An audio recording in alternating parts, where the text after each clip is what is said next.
Hey students, welcome.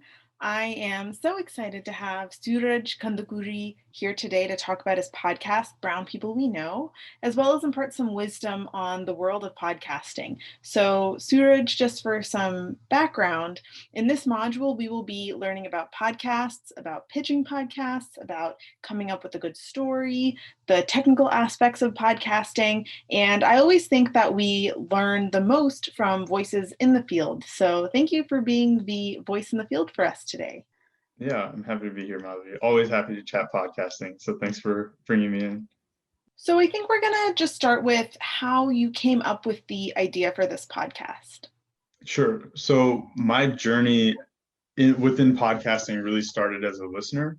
Uh, I used to listen to music a ton, right? Like when I was a kid, I remember when I first got my iPod, Remember the Name was the only song I had on there. And I would just like walk around doing laps and just like listening to this one song. But when podcasting first came out, I think I just like got grabbed by the bug. And like when I was running, when I was driving, I had an hour and a half commute when I was living in Chicago sometimes. So I would just be listening to podcasts, and the natural progression from like being really into something from the listener perspective is obviously that you want to start to create. But I didn't have an idea on like what I should podcast about. And so my journey basically started at the University of Michigan. I ended up doing a podcast for the university, but I would say like being a part of a podcast in such a big entity, I didn't really get to see the whole process, right? So I was basically walking into the room, doing the interview, walking out, and I was done. So eventually I wanted to start my own. And again, I didn't have a topic in mind, but what ended up happening was that I was rewatching Hassan Minhaj's Homecoming King, which is one of the few times in popular media where I feel like you've seen third culture kid representation, right? So he wasn't talking about like Bollywood or Hollywood, but he's talking about like the intersection, right? Like the kids that are South Asian, but they've grown up here. And that story is just really rarely told in media. So I decided to kind of turn that into a podcast by interviewing other people about their own experiences. And so initially, it really started as a way for me to connect the diaspora. My goal was like, growing up in Wisconsin, I didn't have many other South Asian Americans around me, and everyone that I did know ended up going to med school. They're taking like pretty much the traditional immigrant track, right? Which didn't really fit with me. So I saw this podcast as a way to connect people, but it's also turned into a way to kind of dispel stereotypes about the diaspora. And then I've seen a lot of people take it as a way to almost alleviate community pressures within the diaspora to follow a certain path, because they're able to now see these people that are kind of breaking from the norm, right? So yeah, that's where I got my idea. And I think in general, podcasts that do really well, either the host is like a celebrity or someone that has a really big following already, Yeah. or they are focusing on kind of a niche topic, right? And so when I started, I decided I would do the South Asian diaspora, third culture kids, but then I narrowed it further by saying non-traditional paths, which to me is anything from careers to like lifestyle. So I've interviewed like a single mother. I currently am in the process of releasing a few episodes around the LGBTQ community, that kind of stuff. That's really cool. Um, in this process of coming up with the idea, one of the things that we will be doing in the class is practicing podcast pitches, podcast idea pitches. So, did you ever have to do a podcast pitch? Yeah, all the time. I mean, to potential listeners, to potential guests, to journalists. So, like, our podcast was just featured in Forbes, and we actually recently won an award called the Lion's Share Award, which is voting based. So, again, there, like, to pitch my way to get a nomination and then to get votes, all these things. So, I think you will be constantly pitching your podcast, and there's a couple things to note there. The first thing is like when people talk to me about starting a podcast, I always say like just put out your 30-second trailer Mhm. and announce it publicly and put a start date on it, because that forces you to just get started. Otherwise, you overthink this whole like what is my podcast, right? And so like the purpose of that and how that relates to pitching is like your pitch is not going to be perfect from the start. You're not even going to know exactly what your show is from the start. Part of that would be like refining it over the first few episodes, and even seeing how people react to it, and then kind of incorporating that into what your show is, right? So when you're thinking about your pitch, just know that it's not going to be perfect from the start, especially in the first 10, 20 episodes. Be willing to change it a little bit. But beyond that, I would say like tips for having an effective pitch: be able to boil your podcast down to one sentence. And then when you kind of email people, like open with that sentence, right? Grab their attention. So like Brown People We Know is an interview podcast about the South Asian, about non-traditional paths within the South Asian diaspora. Like that is enough to grab people's attention. And then the other thing is build credibility whenever you're pitching, and who you're pitching to and where your like what stage your podcast is in will vary. So like where your credibility comes from will vary, but a couple places that you might talk about is the number of downloads, any past features and awards like the stuff that I just mentioned, or even your past guests, right? So I'd had on like a Billboard charting death metal guitarist. So that he then retired and became a dentist. So when I'm trying to pitch a podcast about non-traditional paths to someone, like that's a person I can bring up, and immediately they're like, wow, this is definitely a podcast that covers cool stories, right? So find ways to build credibility. That's a really good point. Yeah, the students might come up with an idea, they may still be coming up with one. So, hearing what they need to be thinking about at the pitch stage is super useful for them. So, could you walk us through the process of producing a single episode? Sure. So you can basically split it into 3 stages, right? Like before the episode, during the episode, during recording, we can say before recording, during recording, and after recording. So before recording, you're going to start with kind of guest recruitment for every episode, right? So like finding someone, getting them to say yes, which is like a process in and of itself. That when you first start a podcast, I think that is the hardest part. Once you start getting some traction, you'll find that people are reaching out to you to be guests. Or even now, if I approach someone and I say like, hey, my podcast has been featured in Forbes, they're much more willing to come on the show, right? So that step gets much easier as you go. But other steps before are also doing your research, whether that's on a topic, on the guest, depending on what type of show you have, and then scripting, which again, depending on the type of show you have, if it's like an NPR style show with like the sound clips and like the various storylines, then it would be like storyboarding out your show, right? In my case, it's more scripting out questions, doing research, translating that into questions that I can ask. And then we kind of transition to during the episode, the recording phase, which is really just having the conversation for me, for the type of show that I have. And that for me has been a balance of learning to use my scripted questions and then also kind of go with the flow. As a host, you're really managing a conversation, which means I also have to be like watching the time and doing these kinds of things, right?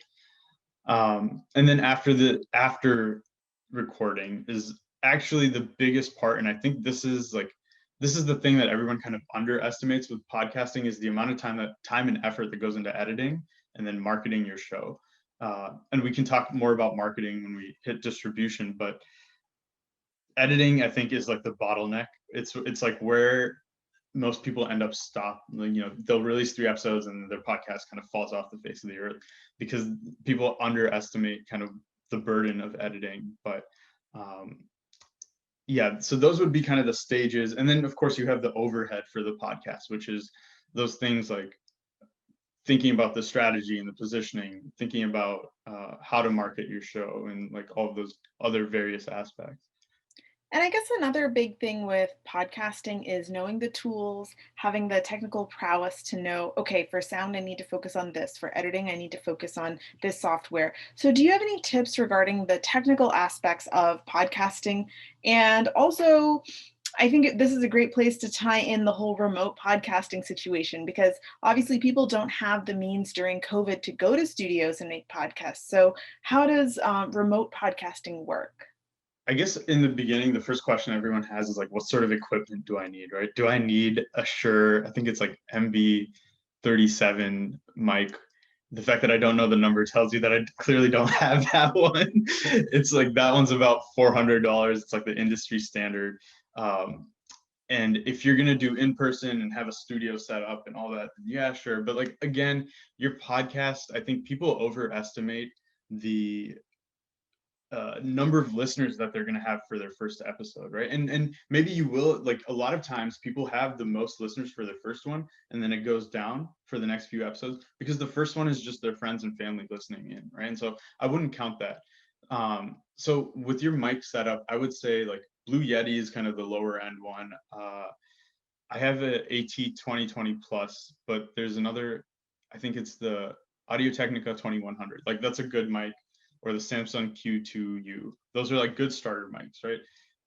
Just start easy. Don't worry too much about the equipment early on, because at that stage, you're just figuring out what your show is. You're still getting your process together. In terms of like softwares and things you need to know, first of all, you're gonna have a podcast host. So if you think about something like YouTube, people are able to upload their video for free to YouTube and then stream it anywhere. And the reason that works is because YouTube is running ads, right? So they're making money. The difference with podcasting is that you have to upload to a host and you pay for that, because, or unless you use Anchor or some of these services, but generally like you're uploading to a place that's different from where people are actually going to listen to your show, right? People are going to Spotify, Apple Podcasts to listen to your show, but you're uploading to a host. So examples of that would be like Libsyn or Cast or Blueberry. The reason that you generally have to pay for those is because those companies can't run ads because everyone's on Spotify and Apple Podcasts actually listening to your episodes, right? But so first you'll have to find a host. Then you'll be uploading your episodes to there. You'll push to iTunes and Spotify. The way you do that is you'll get an RSS feed link on your host, and you'll just literally upload that in, or you'll paste that into Spotify. So it's really easy to do. Other things that you need to know, like the editing software. So there's something called DAW, Digital Audio Workstation. There's a lot of different ones. I use Audacity, which is free, and I personally think it works great. I do also use Reaper as like a supplement. Some people use Logic Pro Tools. I mean, a lot of this comes down to like what sort of computer you have and what your style is, so to speak, like what sort of user interface you like. And then of course like Canva and any other like marketing tools that you might need, right? In terms of remote recording, there's the big difference between in-person and remote is that you're kind of going over software. So now you have to think about like video. You have to think about like, am I going to record video? Am I going to stream video at all? Those types of things, right? So I'll just kind of talk through the way that I go about it, and the kind of the reasons that I make the choices that I did. So I use a software called TriCast, or it's called Cast, but the website is tryca.st. I use that to record audio, and I stream video. So I'm using Google Meets, but I don't record that because any sort of lag that's caused in the video gets recorded into the audio if I were to just record audio and video on Google Meets, right? So that's why I have a separate audio recording thing. Some people opt not to have video at all. And then, yeah, basically I download that. So you'll just have to find some way to stream. Some people just use Zoom and they download the separate audio files. But again, the reason I haven't done that is because if it buffers in the video, that will get recorded into the audio. The big thing to think about there in terms of whether I want to do a remote podcast or an in-person podcast is like remote essentially opens your span of guests, right? It gives you a lot more options. I don't have to limit myself to people that can like come to my studio, that live nearby, that type of thing. But the downside is that your guests often have like, they don't have a great mic, they have whatever kind of setup that they have, right? And so the one thing that I've done is I've told all my guests to use headphones. That way their speakers don't pick up my audio. Yeah. So that's kind of like the range of guests versus like the quality of audio. Those are the types of things that you'll be balancing in. I think especially during COVID times, it's been interesting because even the podcasts that have a really good studio setup have had to switch to remote recording. And so you've seen this kind of trend towards not as great audio, but the podcasts have continued to stay popular. So I don't know if there's really an upside necessarily to in-person from that perspective, or how that will change post-COVID. But the other plus I'll say for in-person recording is that you get more time. You get time from the door to the mics to build rapport with your guests, which gets people to kind of loosen up, right? But with online, what I've started doing is I schedule an extra 30 minutes. So even though I plan to record for an hour, I do 90. That gives me time for tech. That gives me time, or tech issues. That gives me time for just chatting with the guests about their day and kind of building that rapport beforehand. That was actually one of the things I was thinking about in terms of audio quality. You're in your home, so your guest may not have the best microphone or even a microphone. They may not even be thinking about audio. So I know when I was in film school, they used to tell us that we can forgive bad visuals, but we cannot forgive bad audio. And that's obviously an audio visual medium, but podcasts are only audio. So, I mean, what's the reception like? And I think that, we're in COVID and people are sort of more understanding of things. And if you think about it, like on NPR, if they're interviewing somebody, that person may not have the best audio and it's NPR. So it seems like there is a lot of forgiveness. There is, I will say, like, do what you can to have good audio, right? One thing you can do is make sure that your audio is good. So have a good mic, have a good setup.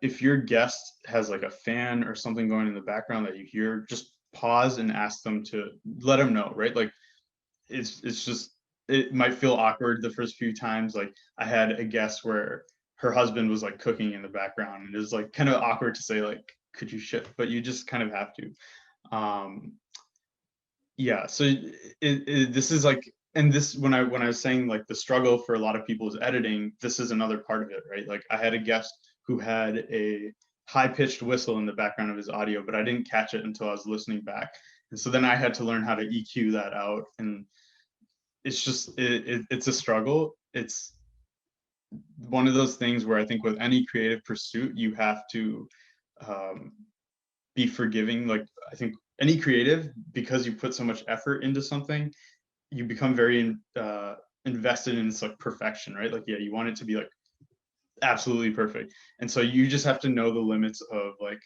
uh, what is good enough, basically, for your audience. Yeah, that's all great advice. I mean, some students may have had experience with this, some might not. So, this overview is super helpful. Shifting gears a bit, this course is called Digital Storytelling. So, a big piece of our course is, of course, how do you tell a good story? And so, I'd love to hear from you. How do you tell a good story in a podcast? Yeah.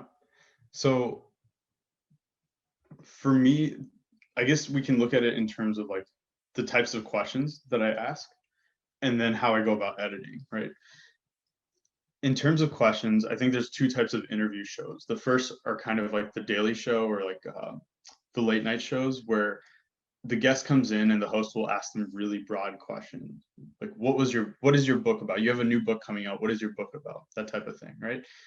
The type of show that I try to be is like, I want to ask my guests questions that they haven't answered before, because I think it just makes for a more interesting conversation.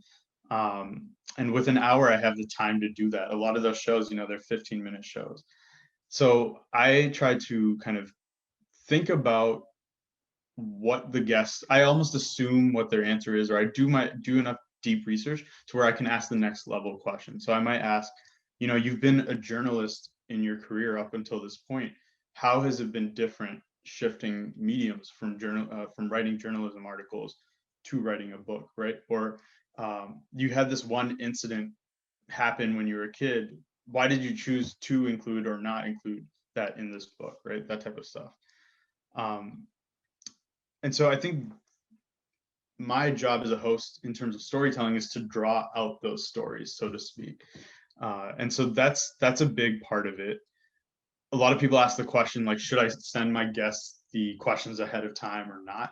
I personally send like high level topics. I choose not to send the questions because I want to capture that reaction to the question.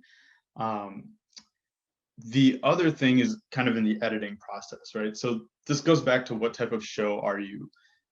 I have decided that my show is really focused on the storytelling. Some people might choose to have more of a conversational podcast, and some people may choose to have more of a journalistic podcast, right? So the difference between all of those is really in the editing. So for example, what separates a storytelling podcast from a conversational podcast is that if my guest goes on a tangent that they never quite close, they just, sometimes people are nervous and they start going in one direction and they go another, or they go in one direction, they think of something and they start switching directions. I'll just edit out the tangent that wasn't closed. Because if you think about a story in written form, for example, like the more concise you can get it, or the more tangents you can remove, the more pure the story is, right?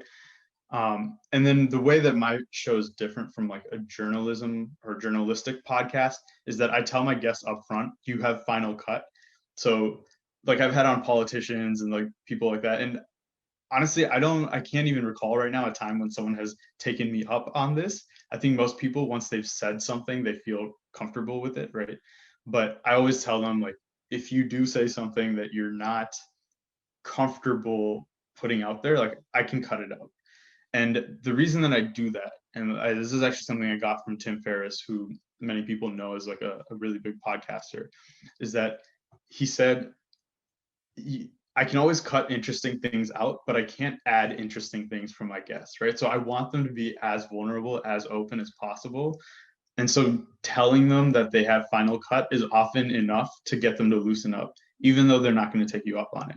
And if they like, there was actually one instance where I had a guest that wanted to remove like a large chunk of the conversation. It wasn't like, oh, I said this thing. It was, she just didn't feel comfortable sharing that out. And I made that decision for that episode that it was too much of the conversation to take out. And we just ended up not publishing that episode. So you will have some instances, I suppose, but it's really rare.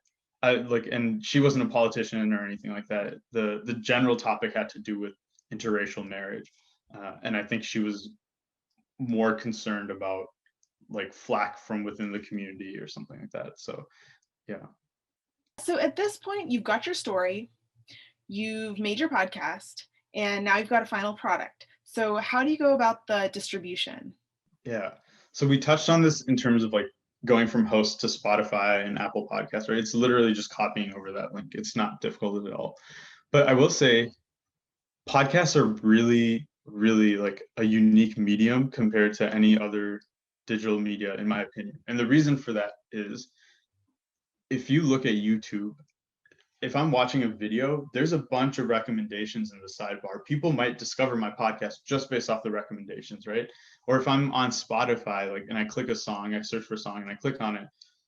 Once that song is done, it will autoplay a different song. And now that's another way for me to discover music. Podcasts don't really work like that. Like, unless you're on the explore page, there's no autoplay, there's no push from the platform itself to put your content automatically in front of a listener just because it relates, right? It's very minimal in that regard. And so a lot of the kind of discovery of podcasts happens through word of mouth, through social media. And then going back to what I was saying earlier about why podcasts are successful, often it's because the host has been successful somewhere else. I'm like a famous movie star or a famous YouTuber, and I've launched a podcast, and that's why you know about it. That's why you're listening to it. So that type of thing. So distribution, I think, is very much difficult. But some things that I've done that there might be better ways to go about this. I'm still experimenting and learning, but some things that I've done is um, stick to one or two social media platforms, because podcasting, again, it's resource intensive, especially in the beginning, right? As you kind of figure out your processes and such. And so you don't want social media to become the focus of your work, right? Or promoting your podcast to become the focus of your work. A, because you want to focus on building the podcast, and B, because again, you don't know fully what the podcast is for the first few episodes. The other thing is try to partner with other people, try to connect with other people, other podcasters, other people that are doing similar work in the community. For a while, I was running a group on Clubhouse called the South Asian Podcasters Group. And so I connected with a lot of South Asian podcasts in that way. Something I'm looking at doing kind of moving forward is maybe episode swapping with people to see, like, if they have an episode that I think my guests would find, or my audience would find interesting, and vice versa, to kind of give people exposure to other podcasts, but also it's just a way to continue pushing out content and kind of uplifting the community, right? So yeah, I would say like podcasting is very different from other mediums in that way. Also, another thing to think about in terms of distribution is like if you're going to monetize, right? Keeping in mind again that podcasting is very different from YouTube or Spotify in that there you're being paid per stream because they're getting ad revenues, they're getting other sorts of revenues. For podcasting, it's much more like almost like a sports documentary. Like I know if you've seen like the North Face films and stuff, like the creators of those films go out and they get brand sponsorships from a bunch of different like equipment. Like North Face would be a brand sponsor, right, for one of those films. And so in that way with podcasting, it really comes down to getting like brand sponsorships to put ads into your podcast. So you become almost like an influencer.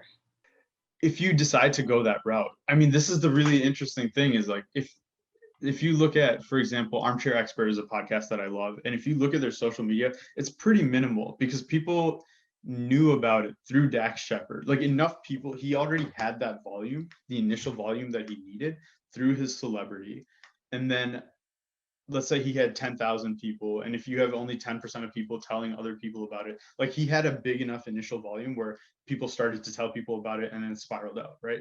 And so he does very little marketing because he kind of already had that. And so it's kind of weird. I would say like if you want to grow your podcast from scratch, let's say you don't already have a large audience, I would not necessarily look at the most successful podcasts and see how they're marketing. I would look at it in some way, like for example, to copy their website structure or those types of things, right? But often those podcasts, they were again either celebrity or they just like Tim Ferriss started really early in the world of podcasting, right? And so they just never had to go through the process that we would have to today to kind of grow our audience. If that makes sense. That totally does. I think if there's a big takeaway from our talk, it's that there are so many elements that go into audio recording. And I think that there are people who think that you eliminate the visual component and it makes life so much easier, but that's totally not the truth. And I think especially your discussion of distribution and the fact that you're on these very different platforms that from an academic end of things have not been studied as much, we know that YouTube and Spotify, all these channels have revenue building capacities where for podcasting, it's a much more different journey. So I think our students have learned a lot from this, and I'm excited to see how you all implement Suraj's knowledge in this week's assignment. I just wanted to add on one last thing. Like, yes. This is a mindset shift that I've had more recently. And of course, if you're starting this for a class, maybe the context is different. But when people ask me, like, what is the one piece of advice that you would give to a podcaster? I say, stop thinking of your podcast as a 10 episode show and start thinking of it as a 100 episode show, right? The reason being that 100 episode mindset gives you the clearance to try things early on.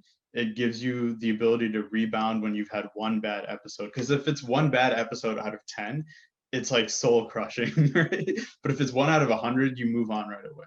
And so even when you're just starting off, even if you're only planning to make it 5 episodes, always think of your show as like, how would I be producing this or working on this if this was a 100 episode show? And I think that would just, it's just a huge shift. That's really great advice. And I really love this idea of 100 episodes over versus 10. So thank you so much. Students, you can look up Suraj's awesome podcast, Brown People We Know, for this assignment. I think that's a great source of inspiration for all of you. And once again, Suraj, I want to thank you for joining us today. Of course. Thank you for having me.